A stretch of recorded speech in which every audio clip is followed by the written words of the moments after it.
Obviously, a very exciting day. Been waiting for this one for a long time. I know our guys are excited. Had a great meeting this morning. We're actually practicing in the evening. 5 of our first 8 practices are in the evening, since 4 of our first 6 games are in the evening. So we're kind of balancing that out between home and evening. I also realize we don't have a bye week till bye week 9, so I'm doing a lot of different things to get to that point through our first 3 weeks of fall camp here before classes start. And then obviously we'll get 2 full weeks of game prep once we start school, which changes the rules, because then we change to a different set of NCAA rules allowing 20 hours per week and everything. So with the start of fall camp, we're actually pretty healthy. We have 3 guys that will be not out at practice tonight. Matt Bailey, first off, has got a checkup here literally in a couple days. If that gets all cleared, then we'll see where he can go, but expect him to be back a couple weeks out, 2 to 3 weeks out back from our opener. Jared Beatty, unfortunately, is just got a soft tissue issue that he's dealing with in the past, and he's starting limited. Won't be out there today, but expect him back sooner or later. And then Des Schuster has reported it and is fully able to go. Anything from a compliance standpoint and all that goes into it, it's just there's some follow-up things he has to do to be fully able to participate in our practices, and that's just strictly a physical thing that we're waiting on and trying to get some clarity. So have more on that as we go forward. But other than that, we should be good to go. Getting ready to start year 3. Just what are some thoughts on the improvement in the program going into the 3rd year? Yeah, I think one of the things as a head coach you're always guarded against is just outside expectations and optimism. It's good to have it. I pointed out obviously that my first year I used to put on the beginning and end of every meeting 14-14, where the media had picked us pace to finish 14-14 that first year. And obviously the math has changed a little bit, but I've always told those guys, listen, not one tackle, not one touchdown, not 1 yard gain or loss carries from last year to this year. So it's about the 12 guaranteed opportunities we have in front of us this year, and I think our guys are excited about it. I know there's a lot of outside expectations, but I tell the guys the expectation in this room is what matters, and for me as a head coach, I hope their expectations are even higher than mine. But just for clarity, Matt, is that the same thing he was dealing with in the spring? Yes. Yep. And then I guess, how much does that spring, like what you guys were able to accomplish in terms of positioning in the defensive backfield, how much can carry over into the fall, knowing you have new faces? Yeah, that's a good thing. We actually did add, a number of new guys, a couple safeties, a couple corners that we haven't seen at all, literally. I mean, we've been able to work out with them mildly during the summer, but the NCAA rules don't allow certain things to happen. So tonight will be the first time we've been with them on the grass in a football capacity standpoint. So I'm very excited for that, because I think their skill set, as well as some of the incoming freshmen, very excited to get our hands on a couple high school players too that we think may have the ability. We look at Matt Bailey, right? He's a guy that was literally one of our last offers in his class, and ended up being one of the major contributors. Him and obviously Xavier ended up being the 2 biggest contributors out of his class in the back end. So excited to see some of these freshmen as well. Was it always your intention to add a few more defensive backs, or did you maybe come to that after spring ball? No, I think when we had the conclusion of the season, obviously we lost a lot of really good players in that back end.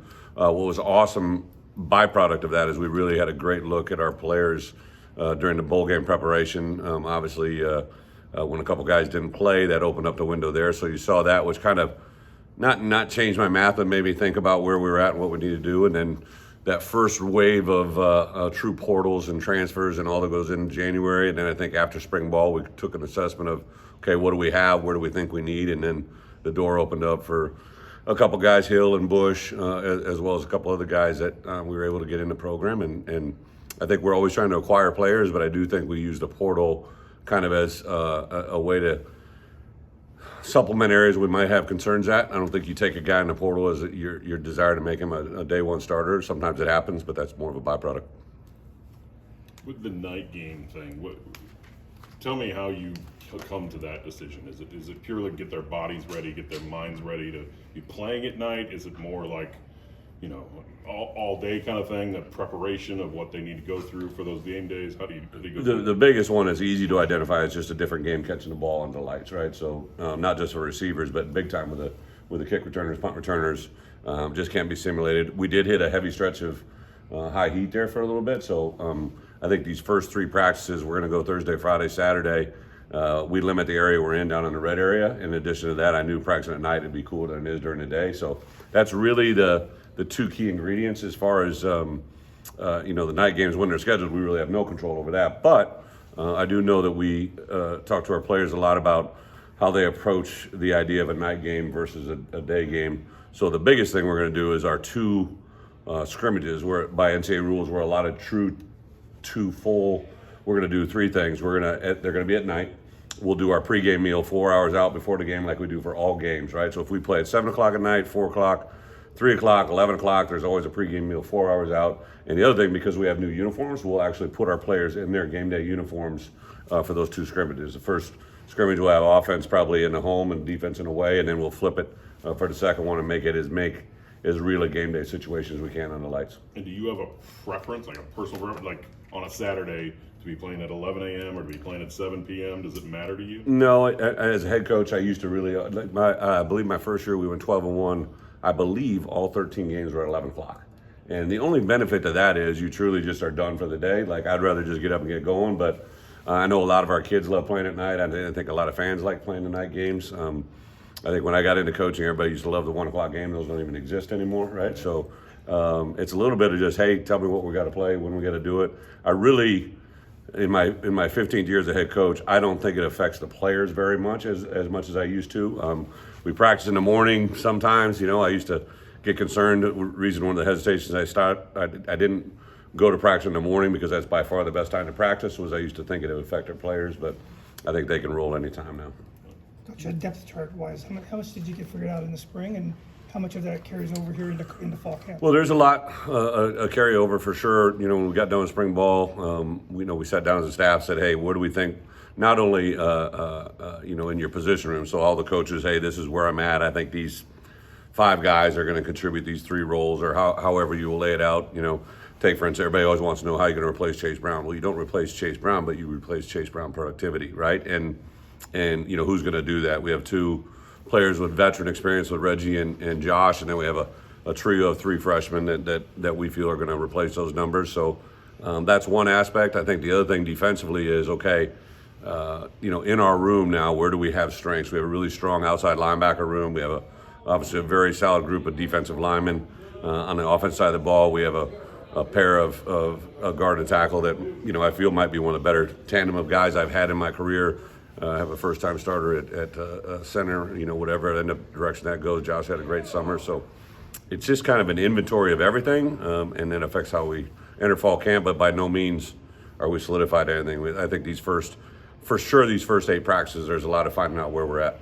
Because the polls come out, top 25s come out next week. Do you care at all if you're in there or not in there? Can you work both ways? There's an outside factor there, right? In this building, I don't think they're really going to care one way or the other. I think there's a certain pride, right, that you have to it. But I do recognize in recruiting, right, you're going to write an article like, this team's ranked, this team's not ranked, or they've been ranked X number of weeks in a row. We're into those conversations, but I do think that myself, to our team, to the way we play, we're better when we're the underdog. So each week, I think we always go into how do we match up this week and what's being said. Do you have clarity on when you might get a timeline for Dez's future? No, I know he's actually literally going through some assessments today. So I don't think it's going to be anything quick, and all we do is just continue to be with him and support him and see where things go. I guess for Josh Cruz, after seeing him in the spring, how comfortable do you feel giving him kind of the bigger opportunity at the center position than maybe? Well, Josh has been impressive, since I got here. And Josh was one of those players that had signed before I ever came here, so I didn't have the pleasure of recruiting him or being around his family. Obviously, his dad is a very well-established person and all that goes into it. But to recruit his little brother and then now to have them both here, Josh has been a guy, in my opinion, that's taken advantage of every opportunity. We played him as a true freshman, even though it was probably a little bit more than what he was prepared for, but we did it, and it is paying off dividends now. An incredible football IQ. I think when I listen to Julian Pearl, Isaiah Adams, Zy Chrysler, Jordan Slaughter, like those guys speak so highly of Josh's football IQ, his ability to communicate. He's a football guy, and it shows every day. For Josh McCray, how did you see him navigate what was a really up and down season? Yeah, From him since? and what I felt, and I tried to really help Josh through the moment of it was a lot of things that were out of his control, right? Like you can't handle what happened to his first injury, and then not handle. You can't control what happened to the first injury, and his second injury was right on the heels of just coming back in from his first one. And it's a lot of times that double punch that get kids in a funk. And I give Josh a lot of credit. Worked really hard on his physical approach, his demeanor. I think since the arrival of Thad Ward, like Josh has had a really, I think a tremendous spike in football. Just everything that he does. I've been very impressed with the relationship that Thad's built in that room with every player. But I think for Josh especially, it's been pretty good and rewarding. So I'm excited to see where he comes into fall camp. He's healthy. He looks good. Reggie does too. The 3 freshmen. We got 5 guys in that room that are all kind of little different body types. Overall, it's a pretty big room, but also, Aiden Lawfrey, presents a unique opportunity there for us. And Reggie's kind of a blend. I would say Josh is too. Obviously, Jordan and Caden are big boys that play games with big pads on, and I'm excited to see them grow. At the quarterback position, is there an ideal timeline when you say, this is the guy we're going to run out there against Toledo and start game planning for that? Yeah, I think you guys probably have followed me for a couple of years. Like, I do think that, 2 weeks out from the game, it's important for anybody and everybody in our building, right? Like, you guys will be a byproduct of it, but like, I think it's important for our building to know who's the one quarterback. So you work with 1 wide receivers, work with 1 tight ends, and 1 snapper, and that kind of scenario. But up until then, I think we had some really good growth in the spring. I think we have about 4 guys that really have made tremendous growth. Obviously, Cal Swanson, incoming freshman, did some nice things. But between Luke, between John, between Donovan, between Michelle, like those 4 guys really got better, and I'm excited to see them tonight. Are the first few days of camp just fairly standard year to year, or do you tailor things, tweak things for the group? The actual practice? Yeah, just what you do. I told him today in a meeting this morning, right? Like, this is my 15th year, and I promise you guys that there are so many guys in that room that have been around me in different stages of my life. Guys that were former players, guys that were former coaches, guys that have been with me, guys that have come back. And I've kind of shared with them over the last 2 weeks as we've met, like, this is a camp that I promise you have never seen before, right? Like, now, practice format there's a lot of carryover, but I can tell you right now, from practice 1 through 8, right? We have more evening practices than we've ever had because we got a lot of night games on the front. So that's a first quick adjustment. But how we do, what we do, I think we got a lot of veteran players, so I kind of accelerated the process a little bit more than others, especially with the 1s, the guys that we feel can handle it, 1s and 2s. I've worked in a lot more Devo because I think we got some young players that I want to see what they can do. And then in addition to that, I have 5 of my 10 coaches that are in new roles. Obviously, Aaron Henry's here, but he's in a new role as a coordinator, and I have 4 new coaches doing new things. So I really want to make sure that I'm on the same page with what they're saying, what they're doing, and what their players are seeing and hearing. So there's a lot of detail to this camp that I'm excited to watch.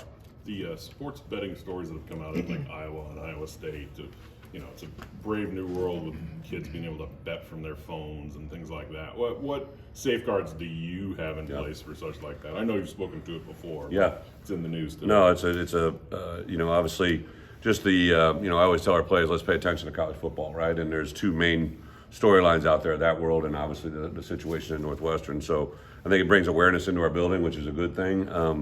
We constantly educate our players and where it is. I think the part that I've really benefited sometimes I don't even realize when you're in these moments. I came to work for a AD who's a lawyer, right? And like that element of compliance and all that has always been a premium. But from what I've gathered, some of this stuff was high school behavior that found its way, creeped its way into college and everything else. We've made a lot of conscientious efforts to say even before any of that hit, but it's a great reminder for everybody to kind of get into it. We addressed it when it came out. We'll address it in meetings. I know when we come back as student athletes in the fall, the university has a whole agenda to put in front of them. It's a great reminder for everybody affiliated. Some of this stuff sounds like coming out and reading between the lines. It's not just with student athletes, but it's by support staff and student athletes around the program. So, I literally met yesterday with every student athlete trainer, equipment manager, and nutritionist, any of the student athletes that touch our players, because obviously there's interaction there, and that's the stuff that you worry about. Is Jim It's Leonard time in for the a couple building? more here. Jimmy is in the building. Yep. What's the reaction of the coaches and the players to have him? Well, Jimmy had visited us a little bit last spring, not in the same role he's in now, but he and I have had a long-standing relationship. So I literally kind of said to the staff last spring when he came in for a day or two, he was here at Pro Day. I don't know if anybody picked up on it. Jimmy can slide the hat on and kind of go under the radar, literally. I think the coaches, he had a lot of conversations with me, with Aaron. Aaron and him had known each other a long time. Antonio Finellis worked with him when he was at Wisconsin. J-Mo knew him. Andy knew him. Charlie Bullen obviously knew who he was. On the offense side of the ball, Barry and Lundy and him have really struck up a good relationship. Barry's been, it's been fun to watch Barry's reactions. I know Jimmy, I know Barry, and I knew there'd be a great commonplace there. Also, like Ben Miller is in our building as an analyst. Obviously, I hired Robbie Dish as our special teams guy. Jim had a really good career as a defensive player, but he's also a really good return guy and really played valuable roles in special teams. So Jim's going to touch our program in a lot of ways. I'm excited to have, anytime he can bring a good football mind in his building is a good thing. He won't be with us on games, home or away, but he'll kind of be ahead of the game like an analyst, and he'll touch literally all three phases of the game: offense, defense, special teams. I'm sure some people will find their way to his office, but he can't be on the field, can't really be involved in off-campus recruiting, but really excited to have him in the building. You spoke a lot about you spoke about having a late bye week. Do you think that puts you at a disadvantage because of just having to wait so long to get a full week of rest? The part that I always say about schedule, we've had week 0 the last 2 weeks, which has given us 2 bye weeks. I think the more important avenue, I appreciate the question, is that we only have 1 bye week this year. So as players that have been with me and as coaches have been with me, this is the first time we're going to have 1 bye week. It literally comes after the 8th game of the year, or 8th game of the season. But you schedule your season to take advantage of it at its best. I've always seen a bye week as an opportunity to, get a little bit of recovery. So we'll take advantage of it how best we can. But like I said, there's a lot of things in this first 3 weeks and then 2 weeks leading into the first game that I'm taking under consideration to know that we don't have anything in a break until week 8. And that week 8 game is a Wisconsin game that is big. And on the back end, we have 3 of the 4 away games, right? We have 3 of the 4 away. So we've got a tremendous challenge. I know that we were a 7-1 football team that ended up 1-4 on the back end. So how we end the regular season or the ones that we have scheduled in front of us right now has been a very big point of focus for us. Thanks, guys. Thank you.